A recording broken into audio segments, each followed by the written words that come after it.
Selamat datang di kehidupan istri karyawan. Assalamualaikum warahmatullahi wabarakatuh. Akhir-akhir ini cuaca itu berubahnya itu cepet banget, dan itu harus memaksa otak aku untuk berpikir gimana sih supaya mood makan itu tetap bagus dan cepet memasaknya. Let's go ke dapur, kita bikin bumbu sejuta kenikmatan. Bahannya ada bawang merah, bawang putih, biji merica putih, biji halba, biji ketumbar, biji cengkeh, bunga lawang, daun salam, adas manis, bubuk paprika, kapulaga hijau, dan kemiri.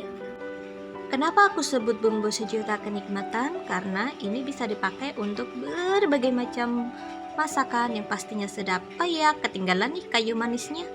Dan bumbu itu bernama garam masala. Sebelumnya aku undurkan dulu bawang merah, bawang putih, dan kemiri. Soalnya ini nanti mau aku tumbuk menjadi serbuk agar pada saat memasak selanjutnya tinggal ditabur-taburkan aja. Tujuannya untuk disangrai ini supaya kadar airnya itu berkurang dan juga aroma dari bumbu itu lebih keluar ya teman-teman. Oh ya, sedikit aku terangkan ya teman-teman, ini adalah namanya garam masala. Dalam bahasa India, garam itu artinya panas dan masala artinya adalah rempah-rempah. Jadi makin banyak rempah-rempahnya itu rasanya tuh makin enak dan makin sedap. Biasanya oleh mereka itu digunakan untuk sebagai bahan bumbu masakan dan juga teh untuk kesehatan. Kalau untuk masakan Indonesia, garam masala ini bisa kita tambahkan dengan bumbu merah, kemudian kita campurkan daging dan santan, jadilah rendang.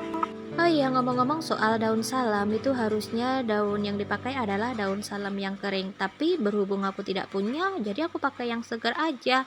Asalkan pada saat penumisan itu rajin diaduk, maka dia akan cepat kering dan mudah untuk di blender. Ini hasil yang sudah aku blender, kemudian aku masukkan kembali ke wajan, aku tambahkan dengan bubuk paprika, kemudian aku aduk-aduk sampai dia berubah warna, jadilah dia nanti matang. Baunya tuh sedap banget.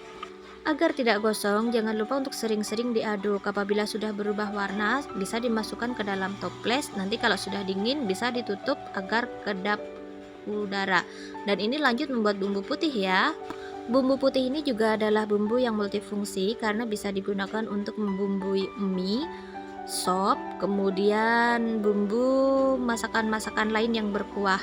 Nah, ini setelah aku blender menggunakan air, aku masukkan kembali ke wajan dan aku tambahkan minyak goreng, kemudian aku aduk-aduk supaya ini tidak lengket di wajannya.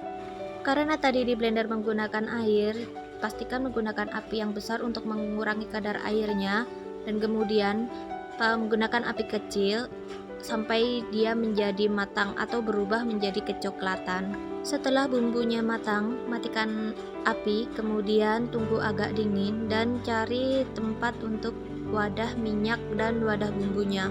Karena apa? Minyak yang ini bisa dijadikan minyak bawang dan ampas dari bumbunya nanti bisa kita simpan di dalam kulkas untuk menjadi bahan dasar bumbu masakan yang akan kita buat.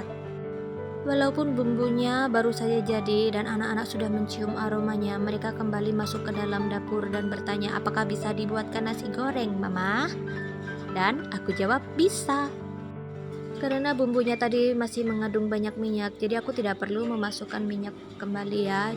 Kemudian bumbu yang tadi tinggal aku tambahkan dengan saus tomat, dan cara memasak ini aku dapatkan dari hasil mengintip abang-abang penjual nasi goreng di pinggir jalan, yang mana aku tuh paling seneng banget ngintipin cara memasaknya karena enak. Maaf ya bang, bukannya aku mau mencuri resep, tapi aku tuh pengen bisa jago masak seperti abang-abang yang saat membuat nasi goreng itu hasilnya maksimal dan enak banget.